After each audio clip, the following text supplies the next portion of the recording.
just gonna rig this up real quick, and I do it a little different on the drop shot because I've always got a small hook, and a nose hook is what it's called. So again, I just want to double the line like a Palomar. And then once I get that line doubled, I'm going to do an overhand knot. And when I do that overhand knot,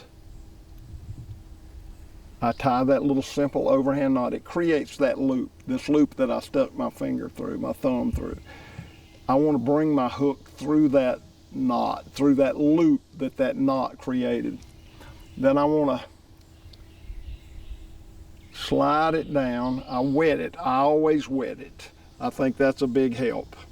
Now, I just tied that hook on, and I left that lead. You see I left that lead? I got that little nose hook. I left that lead, and I take a drop shot weight. You see how it's got that little clip? I take that drop shot weight, and I put it on my tag. Instead of cutting the tag off, that's what I attach the weight to for the drop shot. And so now I've got a drop shot. Now let me tell you, this little nose hook is exactly that. You don't thread your bait on there, you just hook it like it's through the little nose. You just nose hook it. And now there you have a drop shot. You say, well, your hook is upside down. Well, you can turn that over. Let me tell you what I found. It makes zero difference. I've turned it every way you can turn it. I catch just as many fish one way as I do another. A lot of people say, well, no, I like to turn my hook up. I like my hook to be facing up. I think it helps me catch fish. You can think that all day long, but I've proved it over and over and over to myself. It makes zero difference. So tie your little drop shot hook on, put your little weight on it, and now you've got a perfect drop shot rig. Two things that I can tell you about drop shotting that I found to be true for me. You know, fishermen all have different opinions, and it is always amazing to me how it works. Jay Ellis once won the Super Bass tournament, and he said he was fishing in a creek and he kept going down in size. He was throwing a spinnerbait, and he had to go to an 1/8 ounce or a 1/4 ounce spinnerbait. They would not hit a big spinnerbait. Well, then I finished right behind Jay, and I caught mine on a 3/4 ounce spinnerbait in the same creek. It's funny how different opinions, but yet it works, and everybody's got their own methods and own theory. I think a shorter leader. I tried to think about a drop shot as a reverse Carolina rig, so I was putting my leader much longer, putting my worm way up here about where my thumb is. And I found as I shorten that up, I think that weight on the bottom draws their attention, and when that bait's too far above, it creates maybe a little bit of chaos to the fish, and he don't locate your bait, or it either spooks him. I don't really know what the difference is on that perspective, what's going through his mind. All I know is when I put that weight and that bait closer together, I tend to catch more fish.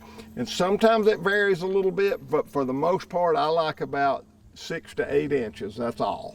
Some people rig 2 foot. I used to do that all the time. I catch a lot more fish with it rigged 6 or so inches apart from the hook. Now let me tell you something about that little hook. I'm a big bass fisherman. I like to catch big bass. I went with my son Ben, and we went to Lake Lanier. He had just got back from fishing a tournament somewhere, and he fished with a kid from California. Excuse me, I have to clear my throat every once in a while. Ever since I had the coronavirus, I got an allergy and don't know the answer, but I apologize for that. But anyway, my son Ben, he fished with a kid from California, and drop shotting was brand new. This was 12 years or so ago. And so we're going down to Lake Lanier, he and I, to fish together. And Lake Lanier's clear water. And he said, oh, Dad, that'll be cool. I'll get to show you drop shot. I said, yeah, man, I want to see that. I'm reading about it, and I got a couple of buddies of mine telling me it's a very effective way to catch fish. I want to learn about drop shot. So he rigged up using this little nose hook. If you saw Crocodile Dundee, you would say, that's not a hook. That's a hook. You know, he pulled out that big knife, and that little guy had a little knife. He said, that's not a knife. This is a knife. This is a hook. So this is not a hook. This is a hook.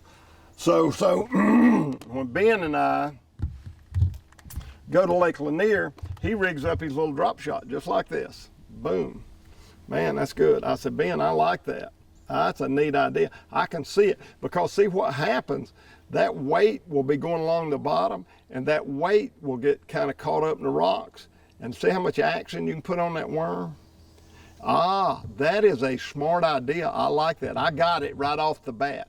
But I'm not going for that little hook. You can have that little hook. That's a crybaby hook. I'm going to rig mine up, but I'm going to use a full-size hook. I'm going to go with a 3/0 hook. He said, Ben said, Dad, you can do that. I already tried it. It don't work real well. That little nose hook is a secret to making this thing work. I said, well, I tell you what, you fish with that little crybaby hook. Diddy's going to fish with a real hook. Well, about 30 fish later, I changed to the nose hook. My son Ben had worn me out on that little baby hook. And he caught some big spotted bass and didn't lose any of them. That little bitty hook, you think, man, you're gonna lose. I've caught so many big fish on that little bitty hook. It's amazing that that thing will hold. But trust me when I tell you, if you're gonna drop shot, that little nose hook, you don't wanna use that hook. Or a 3/0. Or a 2/0. You want to use that little crybaby nose hook, because it will get, and I got it put on me pretty good. And you know, lessons you learn the hard way, you don't forget. When you got a loudmouth, braggadocious kid wearing you out, laying it on you, hey Dad, I got another one.